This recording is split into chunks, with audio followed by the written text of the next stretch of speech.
முதன்முறை விமானத்தில் செல்ல தயக்கமா? இவற்றை தெரிந்து கொள்ளுங்கள். விமான பயணம் இப்போது தவிர்க்க முடியாததாகி வருகிறது. பேருந்து, ரயில், கார் இவற்றில் பயணிப்பது போல சில அவசர பணிகளுக்காக, தேவைகளுக்காக விமானத்திலும் பயணிக்க வேண்டிய கட்டாயம் எழுகிறது. ஆனால் விமானத்தில் பயணிப்பது எப்படி என்ற தயக்கம் மற்றும் பயம் காரணமாக பலர் விமான பயணத்தை தவிர்க்கிறார்கள். பெற்றோரின் வயதை கருதி பிள்ளைகள் டிக்கெட் எடுத்து தருகிறேன் என்று சொன்னாலும், நண்பர்கள் விழாக்களில் கலந்து கொள்ள வேண்டும் என்று அன்போடு இன்னொரு நண்பர் டிக்கெட் போட்டு தருகிறேன் என்று சொன்னாலும், விமான நிலையத்தின் நடைமுறை தெரியாது, தனியாக எப்படி போவது என்று தயங்கியே பலர் மறுக்கிறார்கள். உள்நாட்டு விமான பயணத்திற்கு என்னென்ன தேவை? விமான நிலைய நடைமுறைகள் எவை? விமான பயணத்தின் போது எப்படி நடந்து கொள்ள வேண்டும் என்று எளிமையாக புரிந்து கொள்ளும் வகையில் குறிப்புகளை தந்துள்ளார் நம்முடைய சிறப்பு செய்தியாளர் அலெக்ஸ். பாஸ்போர்ட் வேண்டாம். இந்தியாவுக்குள் பயணிக்க பாஸ்போர்ட் தேவையில்லை. ஆகவே பாஸ்போர்ட் இல்லை என்று விமானத்தில் பயணம் செய்யாமல் இருக்க வேண்டாம். டிக்கெட் எடுப்பது எப்படி? Aadhaar card, PAN card, driving licence இவற்றில் ஏதாவது ஒரு அடையாள அட்டையை நீங்கள் டிக்கெட்டுடன் எடுத்து சென்றால் விமானத்தில் பயணிக்கலாம். நீங்கள் பயணிக்கும் போது கொண்டு செல்ல இருக்கிற அடையாள அட்டையில் உள்ளபடியே டிக்கெட்டிலும் பெயர் இருக்கும்படி டிக்கெட் எடுக்க வேண்டும். விமான டிக்கெட் பதிவு செய்வதற்கென பல இணையதளங்கள், வெப்சைட்டுகள் உள்ளன. MakeMyTrip, Skyscanner, Goibibo, Cleartrip உள்ளிட்ட பல வெப்சைட்டுகள் உள்ளன. இவற்றின் மூலம் எந்த ஊரிலிருந்து எந்த ஊருக்கு செல்கிறோம், எந்த நேரத்தில் செல்கிறோம் என்பதை பதிந்து டிக்கெட் எடுத்துக்கொள்ளலாம். நீங்கள் கொண்டு செல்லும் அடையாள அட்டையில் இருப்பது போல் டிக்கெட்டிலும் பெயரை பதிவு செய்து கொள்ளுங்கள். ஒருவேளை மகன், மகள், உறவினர், நண்பர்கள் உங்களுக்கு டிக்கெட் எடுத்து கொடுப்பார்கள். ஆனால் அடையாள அட்டையில் இருப்பது போல் பெயரை அவர்களுக்கு தெரிவியுங்கள். இந்தியாவில் உள்நாட்டு விமானங்களை IndiGo, SpiceJet, Vistara, AirAsia India, Air India, Air India Express ஆகிய நிறுவனங்கள் இயக்குகின்றன. இந்த நிறுவனங்களின் வெப்சைட்டுகள் மூலமும் டிக்கெட் பதிவு செய்து கொள்ளலாம். பயண தினத்தின் போது செய்ய வேண்டியவை: உள்நாட்டு விமானத்தில் பயணிக்க நீங்கள் 1 மணி நேரம் முன்னதாகவே விமான நிலையத்தை அடைய வேண்டும். வெளிநாட்டு விமானம் என்றால் 3 மணி நேரம் முன்னதாக செல்வர். உள்நாட்டு விமான பயணத்தில் ஒருவருக்கு 15 கிலோ எடையுள்ள லக்கேஜ் கொண்டு செல்லலாம். அது தவிர 7 கிலோ எடையுள்ள பை, ஹேண்ட் லக்கேஜ் கொண்டு செல்லலாம்.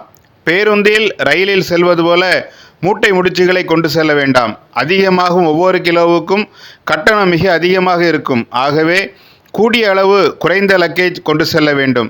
சிறு பிள்ளைகள் பேட்டரி போட்டு இயக்கும் எலக்ட்ரானிக் பொம்மைகள், டாய்ஸ் இருந்தால் அவற்றை லக்கேஜில் அனுமதிக்க மாட்டார்கள். கையில் கொண்டு செல்லலாம். அதில் துப்பாக்கி போன்ற விளையாட்டுப் பொருட்களை கண்டிப்பாக அனுமதிக்க மாட்டார்கள். ஆகவே அவற்றை தவிர்க்க வேண்டும். ஹேண்ட் லக்கேஜில் பெர்ஃப்யூம், எண்ணெய், கத்தி, சிகரெட் போன்றவற்றை கொண்டு செல்லக்கூடாது. இது தவிர சிறிய பர்ஸ், ஹேண்ட்பேக், லேப்டாப் பேக் என்று ஒன்றை அனுமதிப்பார்கள். அது 3 கிலோ எடைக்குள் இருக்க வேண்டும். விமான பயணத்திற்கான டிக்கெட் வைத்திருப்பவர் மட்டுமே விமான நிலையத்திற்குள் செல்ல முடியும். மற்றவர்கள் வெளியே நிற்கலாம். உள்ளே செல்ல முடியாது. லக்கேஜ் இருந்தால் உள்ளே கொண்டு செல்ல அங்கேயே ட்ராலிகள் இருக்கும். அவற்றை பயன்படுத்தலாம். பயணிகள் செல்லும் இடத்திற்கு நீங்கள் சென்றதும் மத்திய தொழில் பாதுகாப்பு படை CISF காவலர் உங்கள் பயணச்சீட்டையும் அடையாள அட்டையும் சோதித்து பார்த்து உள்ளே அனுப்புவார். உள்ளே உங்கள் பயண சீட்டை சோதித்து போர்டிங் பாஸ் என்று ஒன்று கொடுப்பார்கள். இதை செக்இன் என்று சொல்வார்கள். இப்போது முன்பே அதை இணைய வழியிலும் கம்ப்யூட்டரிலும் எடுத்துக்கொள்ளலாம். இல்லை என்றால் நேரடியாக வந்து வாங்கிக் கொள்ளலாம். இங்கு பிஸ்னஸ் கிளாஸ் என்னும் உயர் வகுப்பு பயணியருக்கு தனி வரிசை உண்டு. நம்மை போல சாதாரண பயணிகளுக்கு இன்னொரு வரிசை. அடுத்து நீங்கள் லக்கேஜ் வைத்திருப்பீர்கள் என்றால் அதை சோதனை செய்வார்கள். லக்கேஜ் சோதனை செய்யப்பட்டதற்கான குறிப்பை உங்கள் போர்டிங் பாஸில் ஒட்டி விடுவார்கள். பிறகு ஹேண்ட் லக்கேஜ் சோதிக்க வேண்டும். அதை அதற்குரிய ட்ரேயில் வைத்தால் அது சோதனை எந்திரத்திற்குள் சென்று வரும். வாட்ச், மோதிரம், தங்க காப்பு, பெல்ட் எல்லாவற்றையும் கழட்டி பேண்ட் பாக்கெட்டுக்குள் உள்ள பர்ஸையும் எடுத்து தனியாக உள்ள ட்ரேயில் வைக்க வேண்டும். அதுவும் சோதனை எந்திரத்திற்குள் சென்று வரும். பின்னர் உங்களை CISF காவலர் சோதிப்பார். பின்னர் நீங்கள் பயணிகளுக்கான இடத்தில் உட்காரலாம். விமானம் வருவதற்கு 1/4 மணி நேரம் முன்புதான் அதற்கான கதவு திறக்கப்படும். உணவு: விமான நிலையத்திற்குள் உணவு அனைத்துமே விலை அதிகமாக இருக்கும். விமான நிலையத்திற்குள் நீங்கள் சின்ன வாட்டர் பாட்டில் கொண்டு செல்ல அனுமதிப்பார்கள். விமான நிலையத்தினுள் குடி தண்ணீர் குழாய்களில் வரும். அவற்றை அப்படியே குடிக்கலாம். விமான நிலையத்தின் உள்ளே ஒரு தண்ணீர் பாட்டில் 50 ரூபாய் அல்லது 60 ரூபாய். டீ காஃபி குடிக்க வேண்டுமானால் 270 ரூபாய். 2 இட்லி சாம்பார் 280 ரூபாய் அல்லது 300 ரூபாய் இருக்கும். சாண்ட்விச் ஒன்று 600 ரூபாய். சிலருக்கு சிகரெட் புகைக்கிற பழக்கம் இருக்கும். சிகரெட் புகைக்கிறவர்கள் உள்ளே எடுத்து செல்ல முடியாது. ஆனால் அங்கே கடைகளில் கிடைக்கும். ஒரு பாக்கெட் 270 ரூபாய் முதல் 350 ரூபாய் வரை சில பிராண்ட் சிகரெட்டுகள் கிடைக்கும். சென்னை போன்ற பெரிய விமான நிலையங்களில் ஸ்மோக்கிங் சோன் என்று புகைப்பிடிக்க தனி பகுதி இருக்கும். அதில் புகைப்பிடித்துவிட்டு சிகரெட்டை உள்ளே வைத்துக் கொள்ளலாம். சிறிய விமான நிலையங்களில் ஸ்மோக்கிங் சோன் இருக்காது. மது அருந்துவோருக்காக பார்கள் உண்டு. மும்பை போன்ற பெரிய விமான நிலையங்களில் பல பார்கள் இருக்கின்றன. சென்னையில் ஒன்று உண்டு. விமான பயணத்தின் போது அதிக மது அருந்தி செல்வதை தவிர்க்க வேண்டும். உள்நாட்டு விமானங்களுக்கு 1 மணி நேரம் முன்னரே சென்று காத்திருக்க வேண்டும். அந்த நேரத்தில் காஃபி டீ குடித்தாலும் பணம் செலவழியும். சில சமயங்களில் விமானம் தாமதமாகும். விமான நிலையத்திற்குள் உணவு வகைகள் விலை அதிகம். ஆகவே கையில் போதிய பணமோ டெபிட் அல்லது கிரெடிட் கார்டோ வைத்து கொள்ளுங்கள். காத்திருப்பு அறைகள் பிசினஸ் கிளாஸ் என்னும் உயர் வகுப்பு பயணிகளுக்கு மட்டும் உண்டு. அமெரிக்கன் எக்ஸ்பிரஸ் போன்று சில வங்கி கார்டுகளை பயன்படுத்துகிறவர்களுக்கு சலுகைகள் உண்டு. மற்றவர்கள் பணம் கொடுத்து ஏசி அறைகளில் இருக்கலாம். விமானத்தில் ஏறுதல். விமானம் புறப்பட 1/4 மணி நேரம் இருக்கும்போது அறிவிப்பு கொடுக்கப்படும். சில விமான நிலையங்கள் சைலண்ட் ஏர்போர்ட் என்று குறிப்பிடப்படும். அங்கே அறிவிப்புகளை வாசித்து தெரிந்து கொள்ளலாம். அவை ஸ்பீக்கரில் அறிவிக்கப்படாது. முதலில் பிசினஸ் கிளாஸ் என்ற உயர் வகுப்பு பயணிகளை அழைத்து செல்வர். பின்னர் டிக்கெட் வரிசைப்படி அழைப்பார்கள்.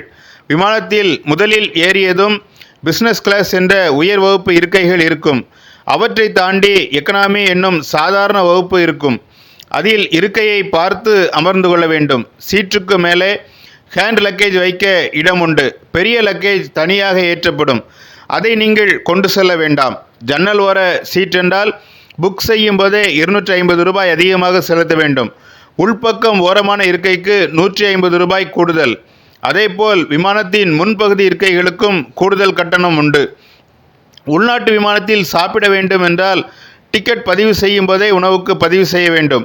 அப்படி செய்திருப்பவர்களுக்கு விமானம் புறப்பட்டதும் அவர்கள் பதிவு செய்திருந்த உணவு வழங்கப்படும். விமானத்தில் இருக்கை பெல்ட் அணிவது குறித்து விமான பணியாளர்கள் செய்து காட்டுவார்கள். எதற்கும் பயப்பட வேண்டாம். சராசரியாக இந்தியாவில் தினமும் 4.5 லட்சம் பேர் விமானத்தில் பயணிப்பதாக செய்திகள் கூறுகின்றன. அவர்களைப் போல நீங்களும் பாதுகாப்பாக இறங்கலாம். கழிப்பறைகள். விமானங்களில் கழிப்பறைகள் உண்டு. அவை தண்ணீர் பயன்படுத்தாத முறையில் செயல்படுகிறவை. சென்னை விமான நிலையம். சென்னை விமான நிலையத்தில் 3 இடங்களில் விமானங்கள் புறப்படும். தாம்பரம் பக்கம் இருந்து வரும்போது இருப்பதும் 3வது இருப்பதும் உள்நாட்டு விமானங்கள் புறப்படும் இடங்கள். நடுவில் இருப்பது வெளிநாட்டு விமானங்கள் புறப்படும் இடம். 3வது முனையத்தில் பெரும்பாலும் இண்டிகோ விமானங்கள் வந்து செல்லும். விமானத்தில் ஏறுவதற்கு பாலம் போன்ற அமைப்பில் மேலே சென்று ஏற வேண்டும். இது டிபார்ச்சர் எனப்படும். அரைவல் எனப்படும். விமானங்கள் வந்து இறங்கும் பகுதி கீழே இருக்கிறது. விமான நிலைய வளாகத்தினுள் aero hub east, aero hub west என்று 2 ஷாப்பிங் மால்கள் உள்ளன. இவற்றின் இடையே ஏர்போர்ட் மெட்ரோ ரயில் நிலையம் உள்ளது. ஏரோ ஹப் வெஸ்டின் 2வது தளத்தில் கார்கள் நிறுத்தப்பட்டிருக்கும். அங்கே லிஃப்டில் சென்று கார் ஏற வேண்டும். சொந்த கார்கள் டிரைவருடன் வந்தால் வெளியே வந்து நின்று அவர்களை அழைத்து ஏறிக்கொள்ளலாம். மற்றபடி வாகனங்களை நிறுத்த இயலாது. சென்னை விமான நிலையத்திற்கு சொந்த வாகனம் அல்லது வாடகை வாகனத்தில் வரலாம். செங்கல்பட்டு, தாம்பரம் பகுதியில் வருகிறவர்கள் மின்சார ரயிலில் திரிசூலம் ரயில் நிலையத்தில் இறங்கி வரலாம். ஆனால் இரவு நேரத்தில் இந்த ரயில் நிலையம் இருட்டாக இருக்கும். போதிய வசதி இல்லை. சென்னை நகருக்குள் இருந்து வருகிறவர்கள் மின்சார ரயிலிலும் வரலாம், மெட்ரோ ரயிலிலும் வரலாம். விமானத்திலிருந்து இறங்கி இந்த ரயில் நிலையங்களில் ரயில் ஏறி செல்லலாம். தமிழ்நாட்டுக்குள் சென்னை, திருச்சி, கோயம்புத்தூர், மதுரை, தூத்துக்குடி ஆகிய நகரங்களில் விமான நிலையங்கள் உள்ளன. விமானம் பொதுவாக 650 முதல் 750 கிலோமீட்டர் வேகத்தில் பறக்கும். ஆகவேதான் 1 மணி நேரம் 2 மணி நேரத்திற்குள் நாம் இந்தியாவின் எந்த பகுதிக்கும் சென்றுவிட முடிகிறது. கண்டிப்பாக ஒரு முறை விமானத்தில் பயணித்து பார்த்து விடுங்கள். நல்ல அனுபவமாக அமைய வாழ்த்துக்கள். இது போன்ற பயனுள்ள தகவல்களை தவறவிடாதிருக்க தமிழ் பூமர் சேனலை சப்ஸ்கிரைப் பண்ணுங்க. நீங்கள் நினைப்பதை நாங்கள் பேசுகிறோம். தமிழ் பூமர் சேனலை லைக் பண்ணுங்க, ஷேர் பண்ணுங்க, சப்ஸ்கிரைப் பண்ணுங்க.